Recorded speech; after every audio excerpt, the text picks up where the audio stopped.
Los códigos de buenas prácticas en investigación son esenciales para que dentro de una institución como es una universidad o un centro de investigación se genere esa cultura tan necesaria para que se impulse una investigación que concrete los valores de integridad, de perspectiva de género, de consideración de todos los grupos de interés en nuestra investigación y por tanto de los públicos que van a recibir nuestra investigación, de la sociedad en definitiva, así como de la ciencia abierta. Se va a ser una forma de concretar, de pasar del valor, de estos valores, a lo que son conductas concretas que se esperan de nuestros investigadores e investigadoras y también del desarrollo de nuestros proyectos de investigación. Por tanto, los códigos de buenas prácticas en investigación y doctorado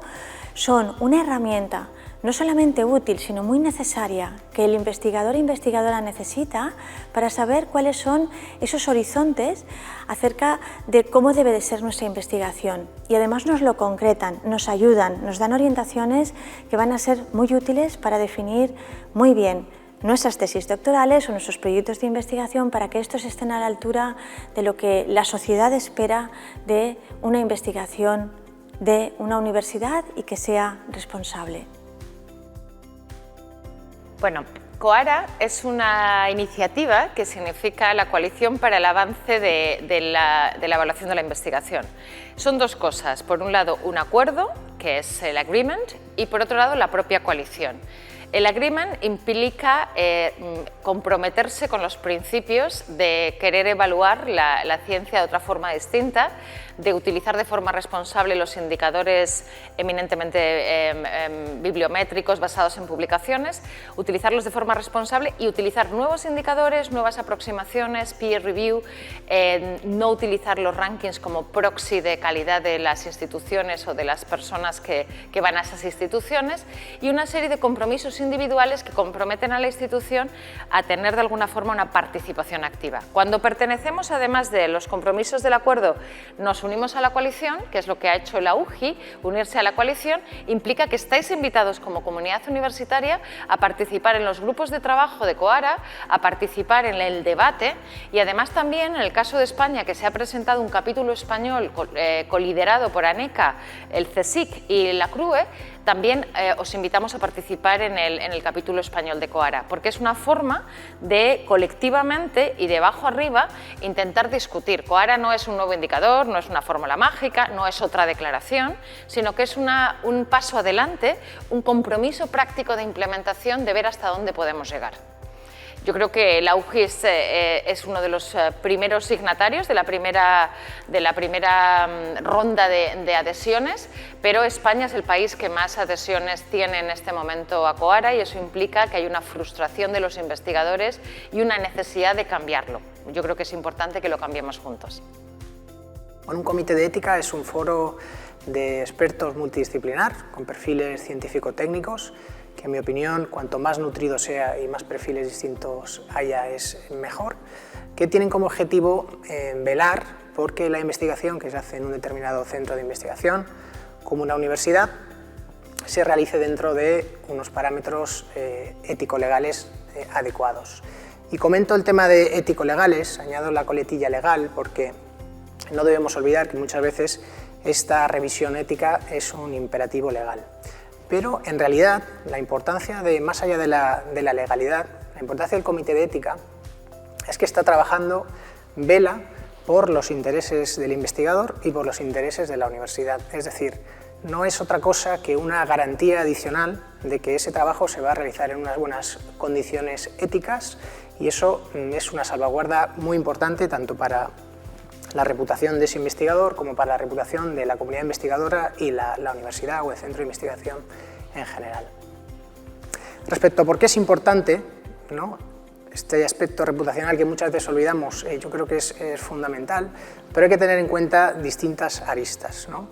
Lo primero es que no comportarse de manera ética es difícilmente defendible, es una cosa que la sociedad nos pide hoy en día a todos los niveles y fruto de eso, esa es la motivación por la que aparece reflejada en las normativas, ¿no?, cuando es obligatorio hacer estas revisiones éticas, pero no solo en las normativas, porque muchas veces digamos, esta necesidad, ¿no?, de evaluación ética surge porque a la hora de solicitar financiación a una determinada agencia nos piden esta evaluación ética preceptiva, incluso aunque la normativa no lo exija, o a la hora de publicar un determinado trabajo científico también nos lo exigen las revistas. Por lo tanto, digamos que la ética ha invadido todos los estamentos a día de hoy que tienen que ver con el proceso de investigación desde el principio al final, y yo creo que lo que tenemos que hacer entre todos es dialogar más, perder el miedo a enfrentarnos a estos comités, dejarnos ayudar y entender un poco, meternos en la dinámica de por qué se hacen las cosas y por qué se evalúan las cosas, que muchas veces se ven como una barrera o una cortapisa a la ciencia, y al contrario, al final, en mi opinión, y llevo ya muchos años trabajando en comité de ética, al final los resultados de esas propuestas de investigación siempre terminan con un pequeño pulido o pequeñas mejoras que al final son importantes. Creo que son tres los desafíos en la relación entre gender mainstreaming y investigación e innovación responsable. El primero es la propia consolidación de la perspectiva de género. Es un área clave, según la propuesta de la Comisión Europea, donde se está trabajando desde hace ya unos 30 años, pero que todavía no está consolidada. El cambio de enfoque que supone su integración como área clave y no como dimensión transversal de todas las áreas clave de la propuesta de la Comisión de RRI plantea un desafío que debe ser afrontado. Por eso podemos hablar de un doble desafío: la propia consolidación de la perspectiva de género como área clave y su transversalización en el resto de áreas clave de RRI. En segundo lugar, se ha evidenciado que este proceso es un proceso costoso, con idas y venidas, y que no está definitivamente asentado. Por lo tanto, hay que tener todo esto en cuenta para prevenir la posibilidad de que se produzcan retrocesos, sobre todo en periodos de crisis, y lograr que esté la perspectiva de género completamente anclada en la cultura de la organización.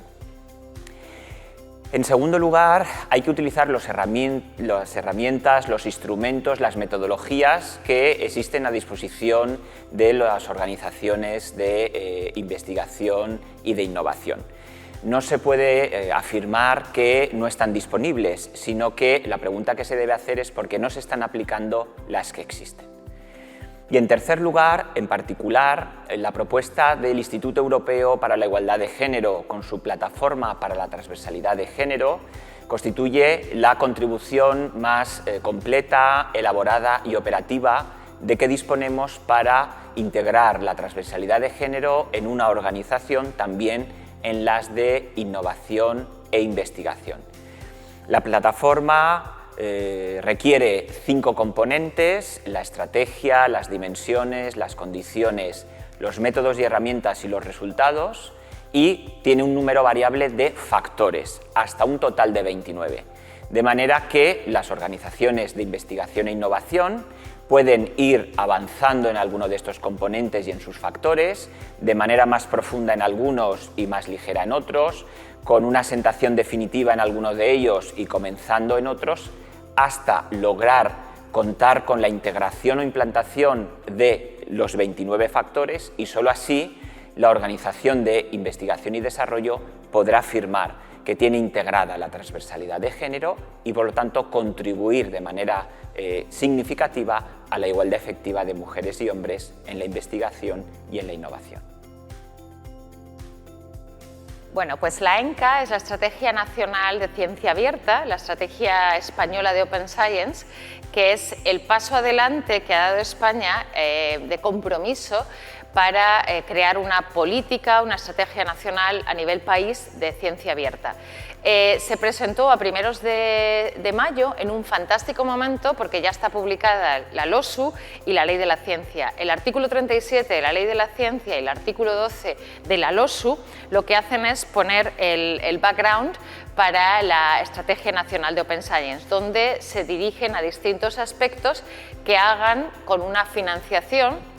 depende con quién nos comparemos, más o menos limitada, para que hagan posible la ciencia abierta en España. Se van a comprometer 24 millones de euros, se supone, y la idea es que todas las instituciones se unan al cumplimiento de la ley y también que participen de esa estrategia, bien a través de las convocatorias o a través de la participación colectiva como país en la estrategia. Todos los países europeos más o menos tienen una aproximación. Es para nosotros, para España, un gran privilegio que por fin tengamos la nuestra, porque estamos a años luz de Holanda, de Finlandia, de Irlanda o de Suiza, pero yo creo que este paso adelante, además coincidiendo que ahora en julio empieza la presidencia española del Consejo y el Consejo Europeo siempre pone un acento en la ciencia abierta y vamos a dar un paso más allá de lo que ha ocurrido en el Consejo de Suecia, yo creo que es un momento perfecto para unir fuerzas y hacer que la ciencia abierta por fin despegue en España.